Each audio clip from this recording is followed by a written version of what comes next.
Okay, so today we are continuing and discovering your identity. This is part 7. Part 7, discovering your identity. Of course, we've been going through this now for a little while, and each time I've been giving a little bit of a recap of what we covered, previously. So in part 6, what we were talking about was Hosea. And in the book of Hosea, we found out that Yahweh was going to have certain things going on with Israel. He was prophesying about certain things. One of the things that we found out, we learned that Yahweh would have lo ruchama for the house of Israel. Lo ruchama meant no mercy, no more compassion or mercy. And that he would also, that they would no longer be my people, lo ami, not my people. And so this was really a horrible thing to find out, that this was going to be their future, that they were not going to make the necessary choices and decisions. And remember, we have a teaching called making decisions is the reason you exist, right? You're here to make decisions. That because of their decisions, he felt he had no choice but to say, you know what? I'm going to have to let you reap what you sow, and I'm going to have to treat you as lo ruchama and lo ami, no mercy and not my people. We also learned that he was going to have compassion on the house of Yehuda, on the house of Judah. And so this is because Judah was chosen then to be the one with the scepter and with the scribe and the teachers to be coming out of Judah, so that there would be this visible remnant that would go through time to maintain his word. We also learned in Hosea that he was going to scatter Yisrael with the intent of being planted and then regathered. That's what the idea of that. That's why he called them Yisrael as opposed to Yisrael, with a Z sounding instead of an S sound. The idea of being scattered to be planted and then regathered. We also learned that in the same place, so to speak, in the place that Yahweh called Yisrael Lo Ami, that in the future they would be called the sons of the living El. So there was, with the prophecy of, the doom and gloom and all this horrible things coming, he also gave them the promise that would give them hope. That they would be called, from Lo Ami, they would be then called the sons of the living El. We also were taught in Hosea that we were to change, that in that future, Israel would change its perception of Yahweh from one of an owner, like a master, like who owns you, to a husband. From Baali to a husband. And so this was an interesting perception change, because some of us may be doing what we're doing because we're fearful of him, and we're doing it because he's making us do it, instead of doing it because of our love for our husband and our desire to please. And so he was saying that this heart change was going to take place. And part of the heart change was a perception change, where we're no longer going to be looking at him in that same way, but now we're going to shift from looking at him as owner, because after all, remember, the Israelites were owned, in a sense, by Pharaoh. They'd become owned by, over their over their time in their journey. They went from free people to slaves, means they were owned. And that they were brought out of Mitzrayim, out of Egypt, and they changed the one to whom they served, and they still may be looking at him like a Pharaoh who's making them do things, instead of as a deliverer and caretaker and husband who they might want to do because they trust and they love and they want to please. There's going to be this huge perception shift, a paradigm shift. And so we also learned that he would cause Ephraim to become swallowed up and wander among the Goyim, among the nations. So part of this prophecy was that they were going to, Ephraim, or the northern kingdom, was going to be swallowed up among the nations. They were going to wander among the nations. And lastly, we learned that he was going to turn back the captivity of his people, Yisrael, because they would hear the lion roar. And we learned the connection between that lion was pointing right towards the Lion of Judah, what we saw in Revelation, and that this lion is Yeshua. And so that they would be turned away from their captivity because they would respond to hearing the lion roar. So with all that being said, let's go now to Isaiah chapter 49, and continue looking at, we finished off with this Lion of Judah roaring, and I want to talk a little bit more about the one that will be regathering Israel. So Isaiah chapter 49, and as I was going through these chapters, I came to see some very interesting things that we're going to bring out here in these chapters. So I think it's going to be a very interesting study here in chapter 49, and then later, if we have time, if we get to chapter 56. So let's continue here in verse 1. Yeshayahu, Isaiah 49 and verse 1. Listen to me, O coastlands, and hear, you peoples from afar. So that, by the way, when you see that phrase, this is an idiomatic phrase that you should know he's talking to the scattered Israelites. This is a prophecy of talking to those that are scattered. When you see peoples afar or coastlands, this is going to always be referring to those that are scattered and out there. Okay, I shouldn't maybe say always because maybe there's an exception. But most of the time, that's where it's going to be, okay? Listen to me, O you who have been scattered, you who are out there, you lost Israelites. He says, Yahweh has called me from the womb. From my mother's belly he has caused my name to be remembered. And he made my mouth like a sharp sword. In the shadow of his hand he hid me and made me a polished shaft. In his quiver he hid me. Okay, so we have in verse 2, he says he's made my mouth like a sharp sword. My mouth like a sharp sword. So in case we're not sure who he's talking about, hold your place here. Let's go to Revelation chapter 1. Okay, we're going to be jumping back and forth, so you're going to want to hold a marker here in Isaiah 49, because we're going to keep coming back, but we're going to leave a few times.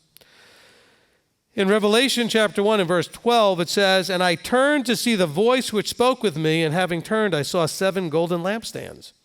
And in the midst of the 7 lampstands, one like the son of Adam, dressed in a robe down to the feet and girded about the chest with a golden band.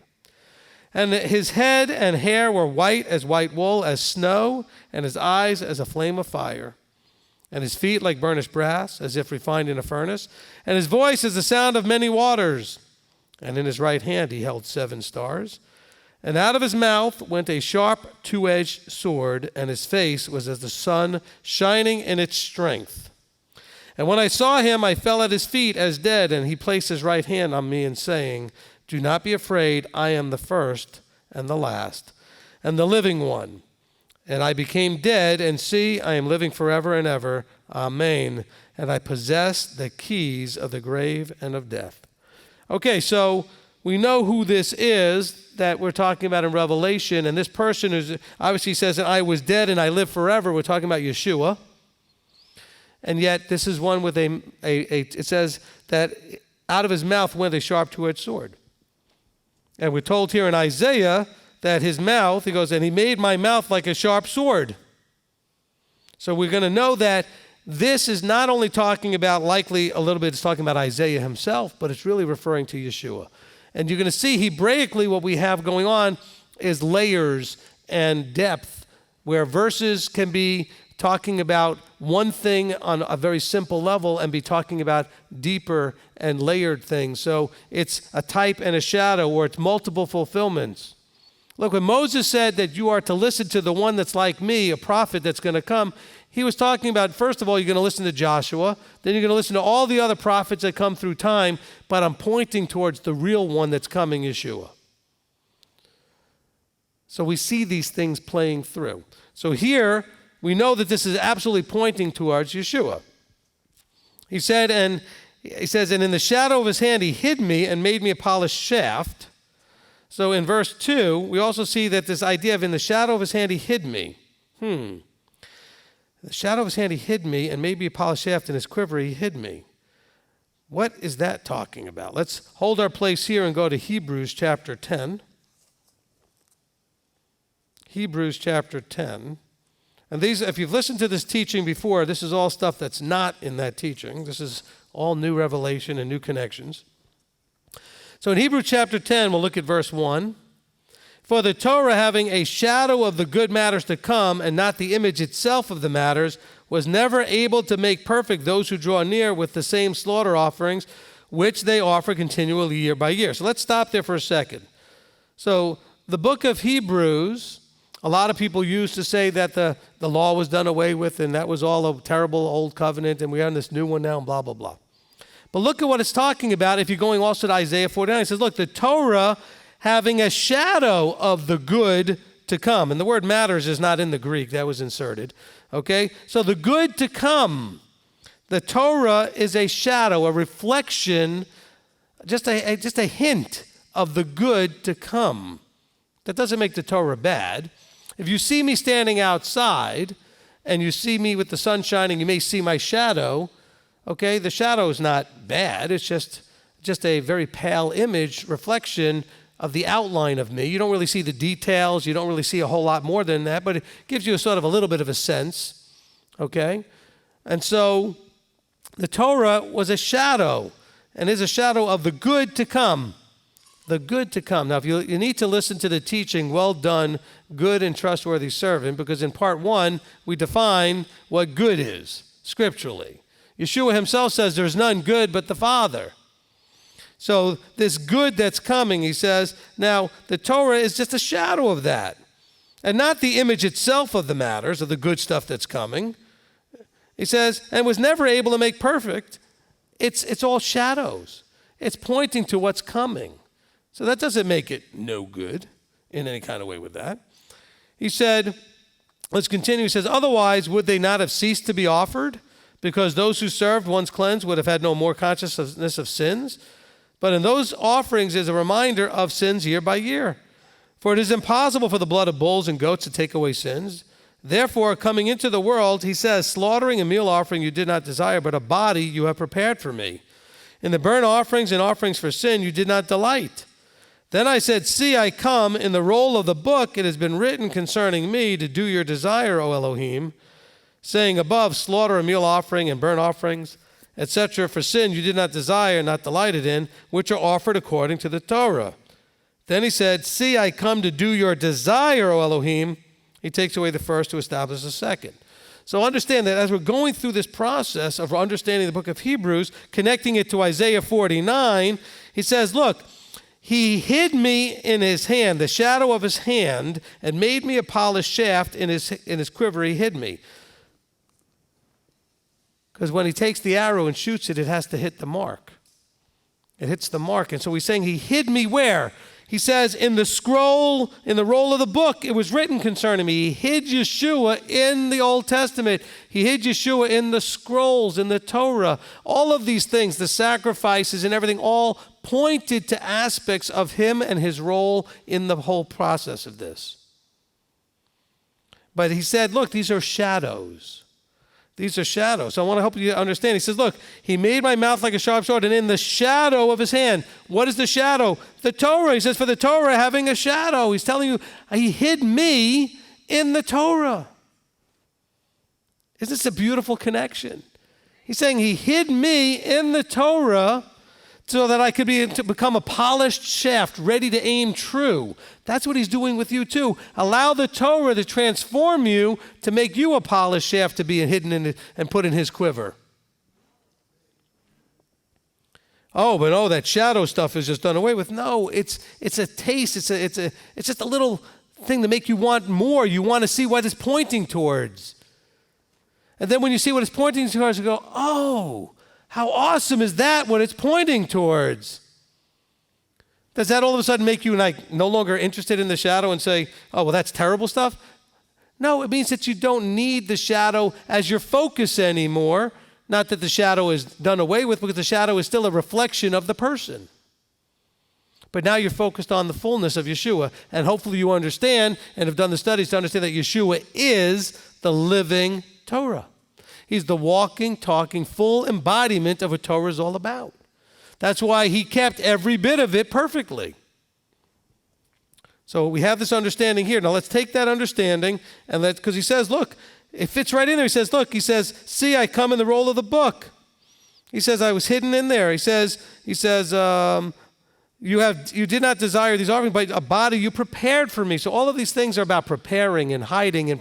So that's why people say, well, how come we don't have the verses in the Old Testament to come right out and say this and this and this about Yeshua? Because he was hidden. The verses say that. And the verse in the Tanakh, in Isaiah, matches up with the verse in the Brit.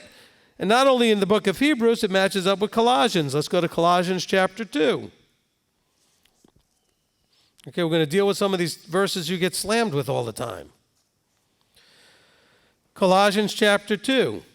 And we're going to begin and read just 2 verses here. Verse 16 and 17, it says, "Let no one therefore judge you in eating or in drinking or in respect of festival or new moon or Sabbaths, which are a shadow of what is to come." They're a reflection of what is to come. They're pointing to show you something that's to come. So is he talking about eating and drinking that which you shouldn't? The Colossians are being attacked as you do for keeping the Torah, not for not keeping it. I don't know how Christianity has that all upside down and inside out. They're not being attacked for eating pork or for eating shellfish or for drinking who knows what's drinking that's inappropriate. He said, don't let people judge you in Sabbaths and new moons. Who was keeping Sabbaths and new moons? Okay, maybe the pagans did something about the new moon, but they certainly weren't keeping Sabbaths. He says, look, don't let people judge you. And then it goes, parenthetically, it says, but the body is of Messiah, or they'll say, but the body of Messiah. In other words, 2 possible interpretations here. Don't let anybody judge you except those in the body who have authority to judge.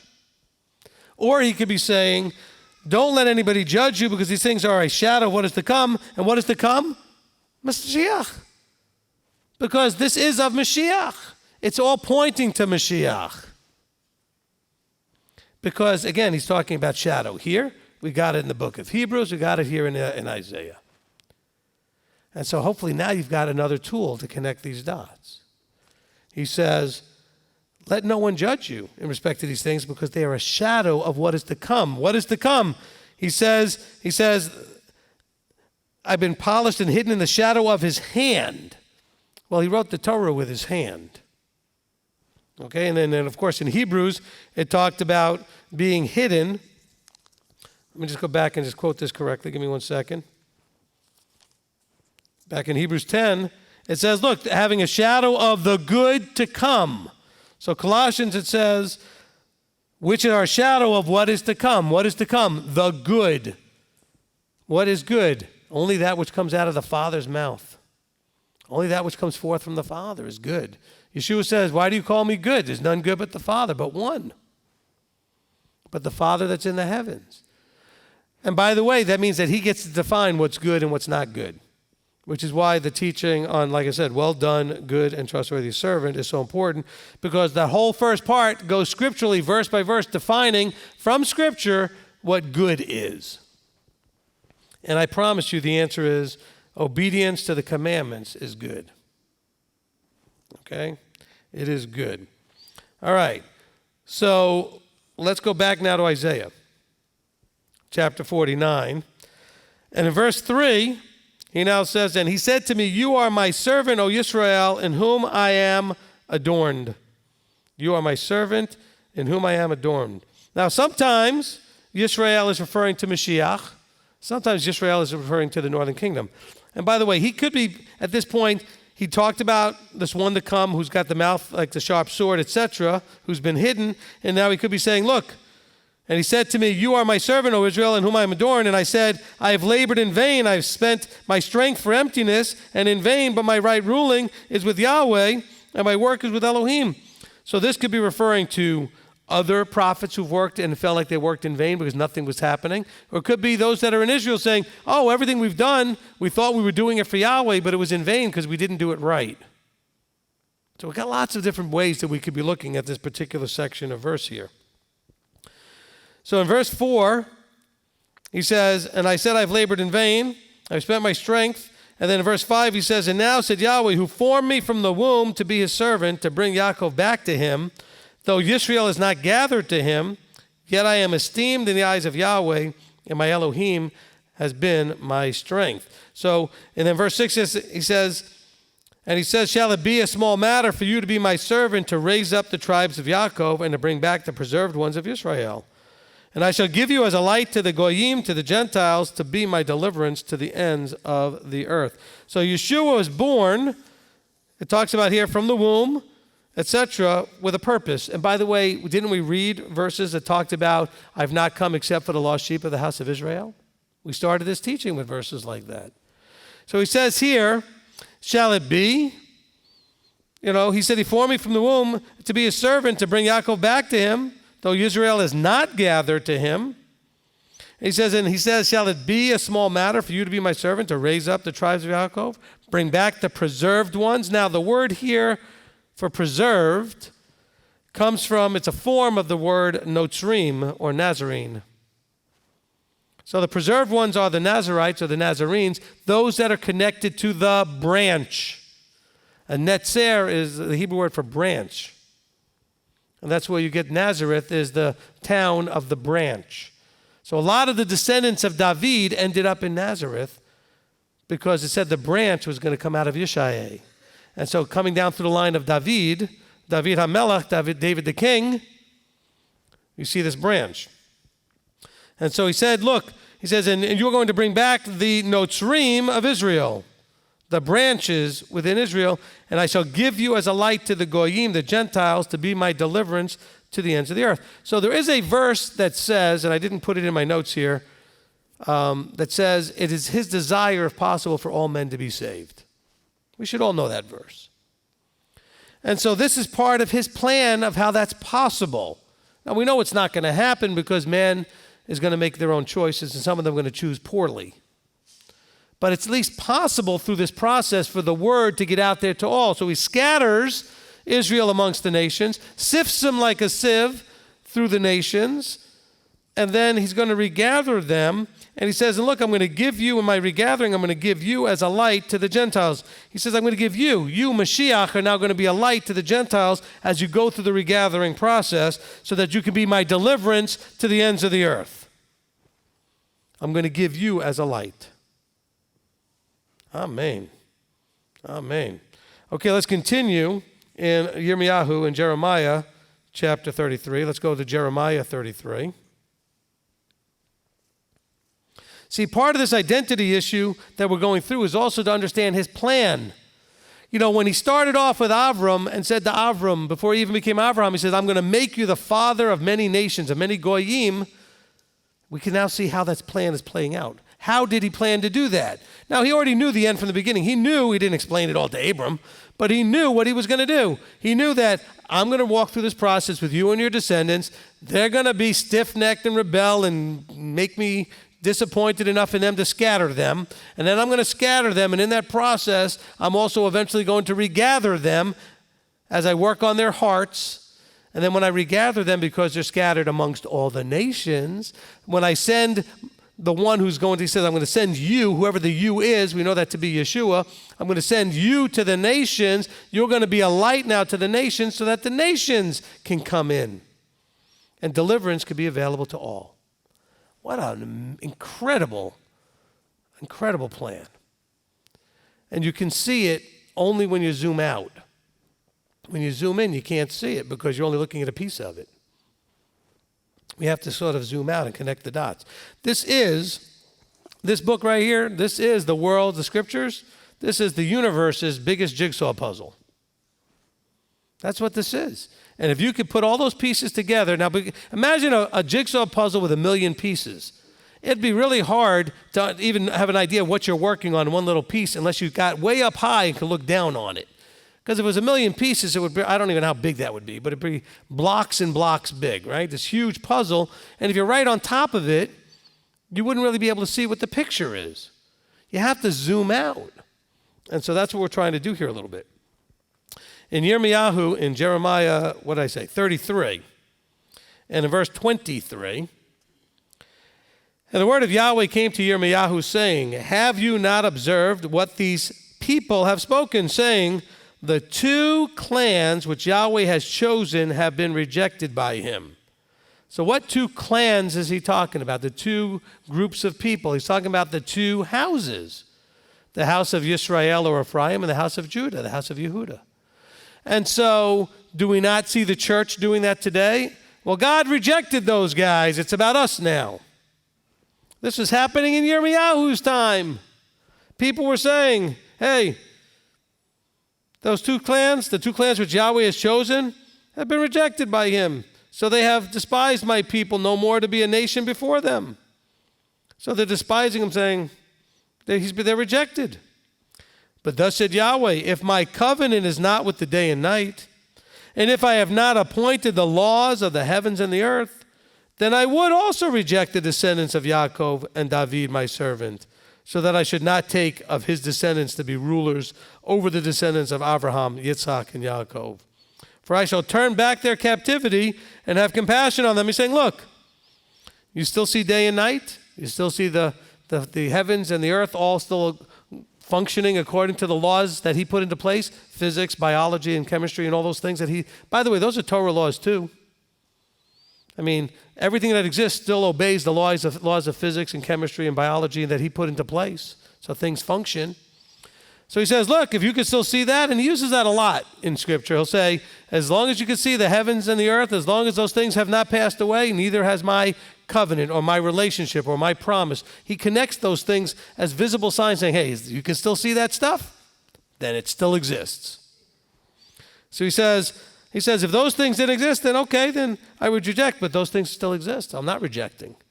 And as a matter of fact, not only am I not rejecting, but I'm going to turn back their captivity and have compassion on them. I'm going to turn back their captivity.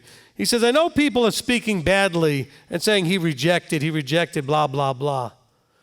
This is still going on today. There are those out there still saying he rejected Judah for sure, especially in the Messianic body and in Christianity. Oh, Judah's been rejected. Sure, they love the physical land of Israel, but they may be not loving the Jewish people. He's rejected them. Well, they're still part of this, I'm going to turn back their captivity thing and have compassion on them. Same thing with Israel, the scattered Israelites. I'm going to gather them, he talks about in many places, and I'm going to bring them from wherever I scattered them. And so this is really important that we understand. Let's continue in, let me turn the page here, Ezekiel. Okay, now we're going to go to probably the most famous part of the whole two-house teaching, Ezekiel 37. Okay, Ezekiel 37. And we're going to hopefully clear up a few things in Ezekiel 37 that can confuse people from the way this is being taught by others.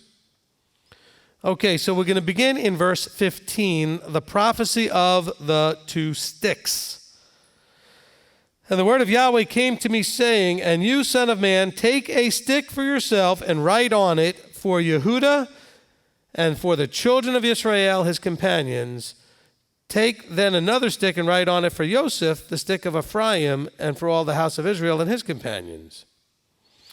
Okay, so we're talking about that it's for the two different houses here, the two different clans, two different nations, but it's also for their companions. In other words, those that will have attached themselves or joined themselves, should we even say grafted into one of those two groups. Okay, so you have one stick for Yehudah and one stick for Ephraim. And the stick for Ephraim says, look, this is the stick of Yosef, which is it's been, remember the lineage got passed down, or I should say the promise got passed from Yosef, from Yaakov really, to Yosef to Ephraim. Remember, because Yaakov kind of skipped over Yosef and said, I'm giving it to you, but I'm also telling you who you're giving it to. You're giving it to Ephraim. He says now, then in verse 17, then bring them together for yourself into one stick, and they shall become one in your hand. So for everybody out there who teaches this wrong or claims they understand what we teach, we do not teach that there's supposed to be two houses. There's supposed to be one. We teach that it just so happens to be at the moment there are two, until this happens. From the moment they split with Rehoboam and Jeroboam, okay, Yerovam and Rehoboam in the Hebrew, from that moment forward, there have been two. And there will always be two until this coming together of the two sticks. That's what we talk about. So what we really should be calling it is that we believe in the restoration of the two houses into one. That's our faith and belief, and that's our prophecy that we look forward to, is the coming together of the two sticks into one. And he says, verse 18, and when the children of your people speak to you saying, won't you show us what you mean by these? Say to them, thus said the Master Yahweh, see, I am taking the stick of Yosef, which is in the hand of Ephraim, and the tribes of Israel and his companions, and I shall give them unto him with the stick of Yehuda, and make them one stick, and they shall be one in my hand. And the sticks on which you write shall be in your hand before their eyes, and speak to them. Thus said the Master Yahweh, see, I am taking the children of Israel from among the Gentiles, wherever they have gone, and shall gather them from all around, and I shall bring them into their land, and I shall make them one nation in the land and the mountains of Israel, on the mountains of Israel. And one sovereign shall be sovereign over them all, and let them no longer be two nations, two houses. No longer will they be two, and let them no longer be divided into two kingdoms, two reigns. So let's stop there for a second. I've had a debate with some of the prominent leaders of quote-unquote two-house, we'll call it the two-house movement. There's multiple movements that claim to be two-house. But I remember having debates with one of the leaders many years ago when I first learned about this stuff. This might have been 2000 or 2001. And the debate I had was that he believed that somehow we were going to be doing this two-stick thing. We were going to be gathering, and we're going to be doing all. And I said, I don't see your name or your organization anywhere here in verse 19 or verse 21 or 20. He says, I am taking the stick. I am bringing them together. I am taking the children of Israel from among the Gentiles, wherever they're gone, and shall gather them. This is going to be on a much more supernatural level than it's going to just be, my particular little organization, MTOI or MJAA or whatever group, all the alphabet soup that's out there. UMJC, ARI, ABC, B'nai Yeshua, B'nai Ephraim, it doesn't matter, and I'm not picking on any of them. It's not going to be done just through one of these human organizations. You know why? Because the human organizations aren't even working with each other. He says, I'm going to do this regardless of whatever you guys are doing. Let's make sure we understand that. And if you noticed, I lumped M2I in there. So I'm not claiming that we're any different. Okay? So I'm not picking on any of the other alphabet soup guys that I picked on. I'm not picking on them. I named them because it's not going to be done by one of us. We're preparing people for it. That's all we're doing. We're making them ready. We're hopefully getting them becoming more and more Yeshua-like so that when he does this, we're ready for it. Hopefully that makes sense. And I hope and pray that those other groups are doing the same thing. But it was the leader of one group years ago that I argued with because he really believed that somehow his group was going to be the one that's going to. I said, I don't see your name anywhere in here. Okay? And so let's understand that thing. So I would like to hope and pray that all of our groups are hopefully helping people to figure out their identity so that they will grow and become prepared for the day that Yeshua is, we haven't gotten to that point. We've got a couple more verses. But the day that Yeshua takes the two sticks. Now we're going to see that it's him in a second. Okay? Verse 22. Okay, we read verse 22. He says, I'm going to make them one nation, and they're no longer to be divided into two kingdoms. Verse 23. And they shall no longer defile themselves with their idols, nor with their disgusting matters, nor with any of their transgressions. And I shall save them from all their dwelling places in which they have sinned, and I shall cleanse them, and they shall be my people, and I shall be their Elohim. Now, I don't know how these two-house groups get away from verse 23. Verse 23 does not make allowances for this bilateral ecclesiology nonsense. Bilateral ecclesiology says Judah keeps the Torah, Ephraim still comes in, and we're still kind of coming into one. We're Jew and Gentile, one in Messiah, but the Gentiles can keep doing Christmas and Easter and eat whatever they want. That's what they're teaching. And shame on them for teaching this. I don't care that I'm calling them out. It's part of my job. Okay? This bilateral ecclesiastical thing, this bilateral ecclesiology thing goes against, they shall no longer defile themselves with these things that are disgusting. What's disgusting? Christmas, Easter, pork, etc. Doing things that are not Yahweh and claiming they are is disgusting. To him. Well, to me too. To you too, hopefully. It's disgusting. By the way, but you cannot be judging these people. I'm talking about the organizations that are teaching. The leadership that is teaching. Woe unto you teachers that don't take seriously the double judgment that you get, the greater judgment, because you're teaching people that it's okay to do disgusting matters and somehow you're okay. No, doesn't work that way.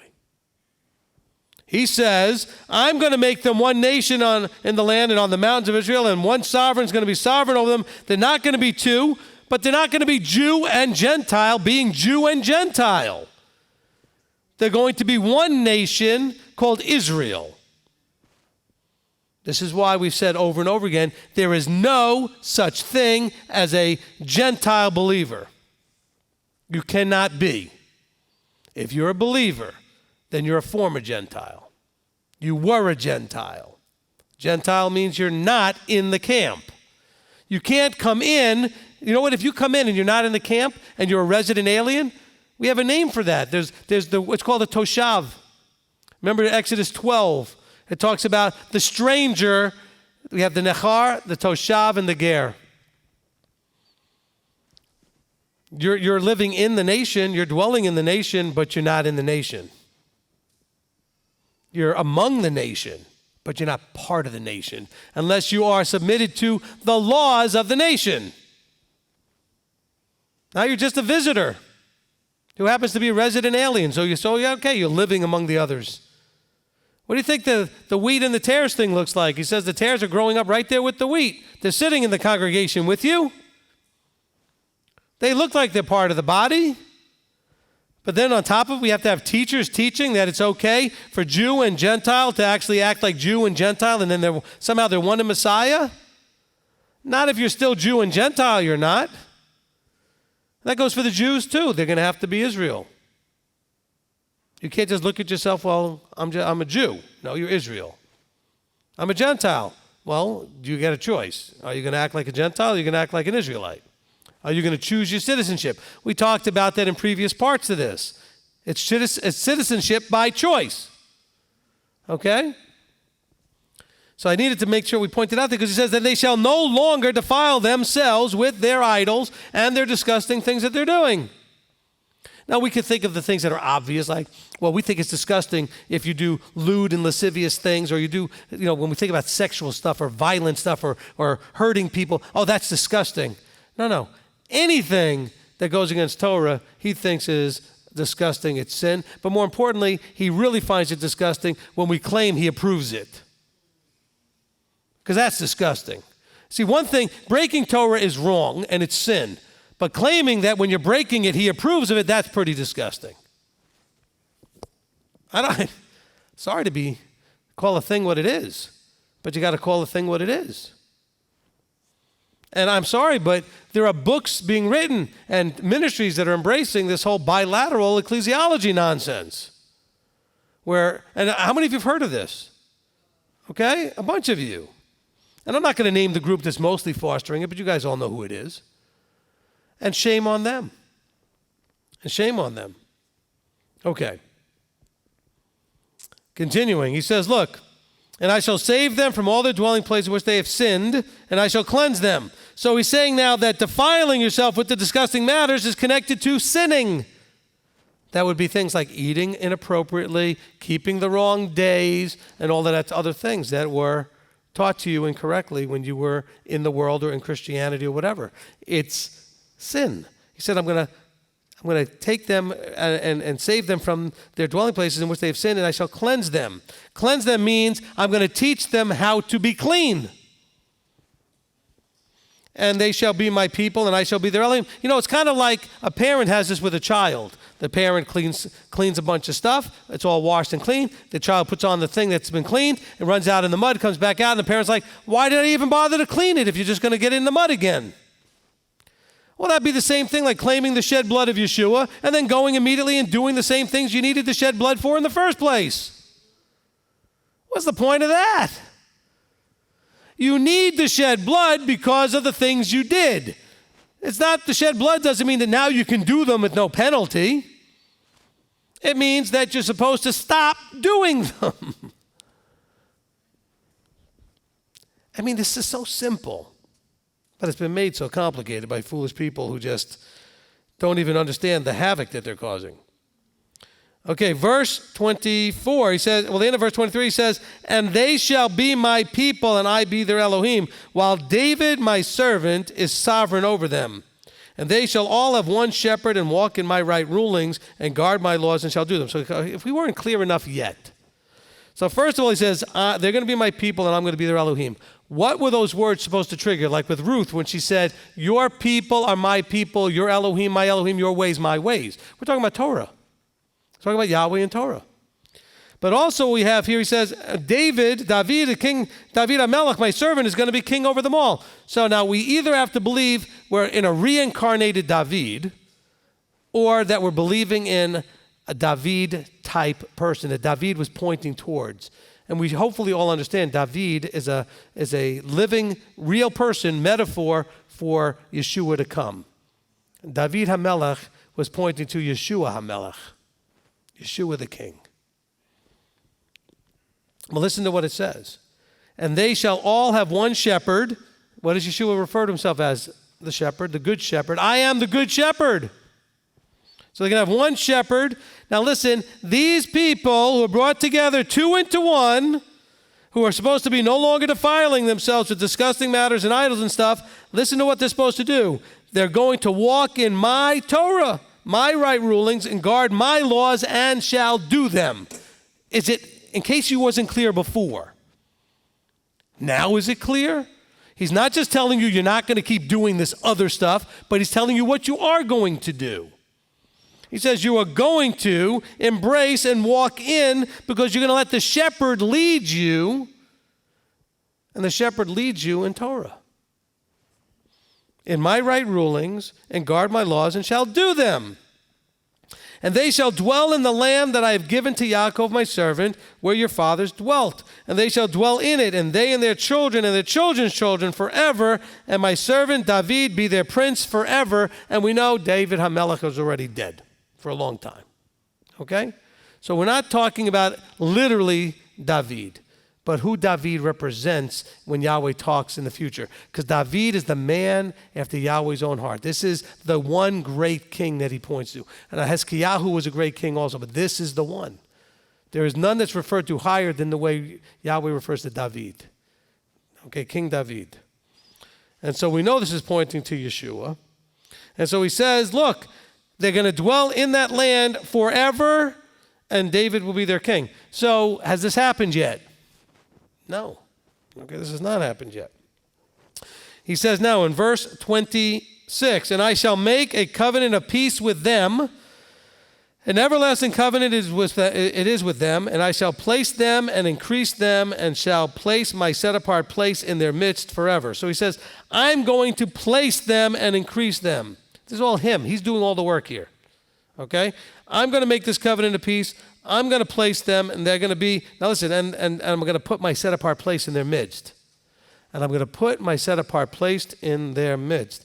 You know, I didn't put this in my notes, but in Revelation chapter 21, okay, in Revelation chapter 21, it says, and I saw a renewed heaven and a renewed earth, verse 1, for the former heaven and former earth had passed away, and the sea is no more. And I, Yochanan, saw the set-apart city, renewed Jerusalem, coming down out of the heaven from Elohim, prepared as a bride adorned for her husband. And I heard a loud voice from the heavens saying, see, the booth of Elohim is with men, and he shall dwell with them, and they shall be his people, and Elohim himself shall be with them and be their Elohim. I believe, yes, Ezekiel here is talking about the same thing. Or I should say, Yahweh is telling Ezekiel about that same thing. I don't think that's a stretch. He says, I shall place them and increase them, and shall place my set-apart place in their midst forever. There it is, Revelation 21. It's the end of the whole story. The story's now done. It's got the happy ending at there where everybody's going to live happily ever after forever who make it to Revelation 21. But remember, verse 7 of Revelation 21 says, to the one who overcomes shall inherit all of this. It's the one who overcomes, and I shall be his Elohim, and he shall be my son. See, there's going to be some overcoming to do. We got to overcome wrong hearts, wrong mindsets, wrong teachings, wrong attitudes, wrong everything. That's why the teaching called to he who overcomes is so important. Well, we start in Revelation. And we look at all of the instructions to the 7 assemblies, and it says to each one, to the one who overcomes shall inherit this, that, and the other thing all the way through. But then all of it ultimately is here in Revelation 21. The one who overcomes ultimately to the end shall inherit all this and be a part of that whole process. So here it's being hinted at in Ezekiel 37. In Ezekiel 37, again in verse 26, and I shall make a covenant of peace with them, an everlasting covenant is with them, and I shall place them and increase them, and shall place my set-apart place in their midst forever. And my dwelling place shall be over them, and I shall be their Elohim, and they shall be my people. And the Gentiles, now listen, now the nations, the Gentiles shall know that I, Yahweh, am setting Israel apart when my set-apart place is in the midst forever. So we have a type and shadow being talked about in Ezekiel. We're going to see this, by the way, in the millennium before we get to Revelation 21, where Yeshua is on the throne and his dwelling place is there among them, and then the nations will see this. Because by the time we get to Revelation 21, we don't have any more goyim. So we have a prophecy, then we have fulfillments of it, and then we have the ultimate fulfillment. Hey, look, a fulfillment of this was David when he had the temple built, when he started the process, and you had David in the kingdom, and they thrived until they messed up. Okay, through Solomon, and then through Solomon, then it went further into Rehoboam and Jeroboam. And so you have that process. So as we're understanding, I hope we understand that this is the plan. This is the process. There are, at the moment, 2 houses still. But this is all about your identity, discovering your identity. So you need to discover and understand who you are and who you're supposed to be. You may have been Yehuda. You may have been Ephraim. You may have been the companions of Yehuda or Ephraim. In other words, you may have been just straight goyim that decided then to attach yourself as a companion. For most of you, it was a companion of Ephraim. And yet, you know that once you attach yourself, that you change your identity, you become Israel. And you're waiting on the day when he takes the 2 sticks in his hands and he brings them together into one. And so in case anybody ever asks you what we believe about the 2 houses, we believe there are right now 2 houses. We also believe that they are not so easily identifiable. The Jewish one, not too hard. Mostly the Jews tell you they're Jews, they know they're Jews, etc. Although there's a lot of very bizarre people out there trying to claim that the Jews really aren't Jews. Okay? The anti-Semitism is out there is ridiculous. So beware of that. But on the other hand, Ephraim's not so easy to identify because remember, they were the 10 tribes that were scattered. So could you be from Zebulun or Issachar or Dan or Joseph or anything? Sure you could. You could even be Jew and not know it. Depends on through the scattering there too. I mean, the assimilation and the those who just stopped doing and stopped walking the walk and then gave up on all those things. So they didn't identify anymore with their heritage and their inheritance. It happens. The point is, does it matter that you know? No. What matters is what you decide to do now. What are you going to do now? Where are you going to align yourself now? Okay? Where are you going to align yourself now? What choice are you going to make in terms of citizenship? This is when we get to Romans eventually with the grafting in of the branches, the olive tree. You'll understand when we get there that that's what this is all talking about. Let's go to Zechariah chapter 10. Zechariah chapter 10.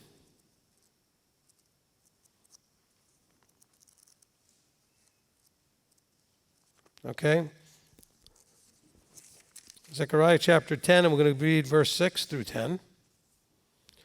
And I shall make the house of Yehuda mighty and save the house of Yosef, and I shall bring them back because I have compassion on them. And they shall be as though I had not pushed them aside, for I am Yahweh their Elohim, and I answer them. So let's understand. He says, look, I'm going to make the house of Yehuda mighty. What does that look like? You don't see them out there, just being mighty. They keep getting attacked and pogromed and holocausted and everything else. But you see, he's saying, look, they're going to be ones, I'm going to save the house of Yosef too. He says, I'm going to make the house of Yehuda mighty. They have a certain authority that they're supposed to have. The scepter is not supposed to part from between their feet. Okay, and a teacher should be, a scholar should be in there. He says, I'm going to save the house of Yosef. I'm going to bring them back because I have compassion on them. Remember he said, from lo ruchama to having compassion on them. And they shall be as though I had not pushed them aside. Now, pushing them aside didn't mean he said, I'm done with them forever. They're no longer my people. That's the important message through all of these verses. See, the church wants you to believe in replacement theology that, hey, they blew it, it's now us. It's all about this thing that they call the church. Well, he said, no, that doesn't work. He says, they shall be as if I had not pushed them aside, for I am their Elohim, and I answer them. And Ephraim shall be as a mighty man, and their heart shall rejoice as if with wine, and their children shall see and rejoice, their heart exulting in Yahweh. And I shall whistle for them and gather them, for I shall ransom them. And they shall increase as they once increased. So he says, I'm going to whistle for them and gather them, and I shall ransom them. What kind of ransoming is he going to do for the lost Israelites? Yeshua said, I've not come except for those who are lost among Israel. So who paid the price for the ransom? Yeshua did. So that's part of, he said, that's the reason I'm here. I'm here to give my life. Yes, I do it for the whole world, but primarily I'm doing it for the promises made to Israel so I can redeem Israel and anybody that wants to become Israel. But I hate to tell you this, please don't be offended, but it's really about Israel. The good news is once you graft in, he doesn't look at you any less or any more than one that was born Israel. You're still Israel. As full and as if you had been there the whole time. But this is all about, and always is all, it is about and has always been about Israel, the nation, the people of Yahweh, not the physical thing built in 1948 or anything. It's about the nation, the body, the people known as Israel, his children. And so everything. So he says, look, he says, I shall ransom them. Well, that's another, see, remember Yeshua being hidden? He says, I'm hidden in his hand. Well, this is another hidden verse saying, I'm going to ransom them. He's talking about Yeshua, giving of himself to ransom. 1 Corinthians, you were bought with a price. You bought and paid for. Yeshua is also known as Redeemer because he redeemed us. He ransomed us. Easy for me to say. Ransomed us. Verse 9. Excuse me, then it says, and they shall increase as they once increased. Verse 9, though I sow them among peoples, they shall remember me in the places far away. That's what's supposed to be happening now. You are supposed to remember him in the scattering. All of a sudden, now, by the way, some of you are now first discovering him because maybe you were true Gentiles. But those who are Israel, somewhere deep down, there's a reconnecting going on as you're remembering. Some of you, and it doesn't necessarily mean anything, some of you, when you first came into services, in a Messianic service, and you first heard the liturgy, it's almost like you remembered something. Some of you, it was not all that comfortable because it was weird and it was different and it was Hebrew. That's okay. Maybe because you either have very, very, very little Israel in you or you're pure Gentile when you first started. But some of you, it sang to you in a different way. Doesn't make you better, by the way, or less if it didn't. But some of you, it's almost like you're remembering. It's like it stirred something to remembrance. That's a kind of interesting thing to kind of think about. But always remember, it doesn't matter if it did or didn't. It's your choice that matters. I'm just trying to help you understand something you may have experienced. For some of you, it was a profound experience when all of a sudden you heard the canting of the Hebrew. For others, it was very awkward and weird because it was just so different than what you were used to. Not a negative thing. It was just weird and different. And I can understand that. But for some of you, it sings. I have to tell you, I have not been in a Jewish synagogue in a while. I do go from time to time when I'm in New York with my parents, when my mother wants to go. And when they do the full liturgy service, there's something about it that just brings and stirs to remembrance my heritage as Yehuda. And so there's something to that. Okay, now, where was I? We read verse 9, okay? So he's going to stir to remembrance in the places far away. And they shall live together with their children, and they shall return. And I shall bring them back from the land of Mitzrayim, and gather them from Asher, and bring them into the land of Gilead and Lebanon, until no more room is found for them.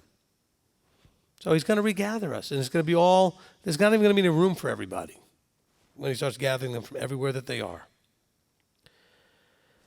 I'm looking at the clock. I know I talked a lot about that other stuff. You know what? We're going to end here because I've got some really exciting things to get into next week in the next part I want to get into. So let's go ahead and close with some prayer. Avinu Malkeinu, our Father, King Father, we've been studying and learning about our identity now for a couple of weeks. And we're really, truly starting, hopefully, to embrace what your plan was when you talked to Avram and said that he would be the father of many nations. And that we could see how that plan would play out and how you would scatter the Israelites. And I know it wasn't your desire. We all know it wasn't your desire that they would need to be scattered, that they would need to receive the punishing and that they received. But Father, we can also see how that's a metaphor for our own lives, where you allow things to happen because we need to experience a little reaping what we sow in order to wake us up. And we understand that your whole intent by scattering Ephraim was so that they would wake up and so that they could eventually remember you in the places afar off, in the places far away. So, Father, we thank you for showing us what we needed to see today so that we could also then see ourselves in this process and that truly we can understand what this whole two-stick thing is all about.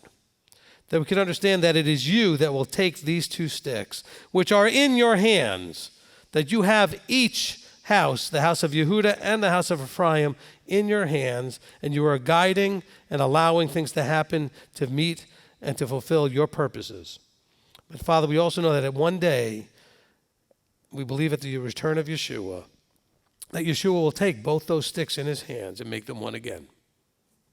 We can see the beginnings of that process now, as we have those of Yehuda and those of Ephraim, and those of the world, completely of the Gentiles, all coming to one place to embrace the Holy One of Israel, to embrace the Mashiach, Yeshua, to embrace you, Father, as sovereign. And so, Father, we thank you for the understanding. We thank you for giving us your word that we could read and study and piece together. And we thank you for the changing of our hearts so that we can rejoice in this renewal and in this coming back together. Father, we praise you, and we do all in authority in the name of Yeshua, our Messiah.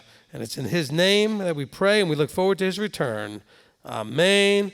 Amen.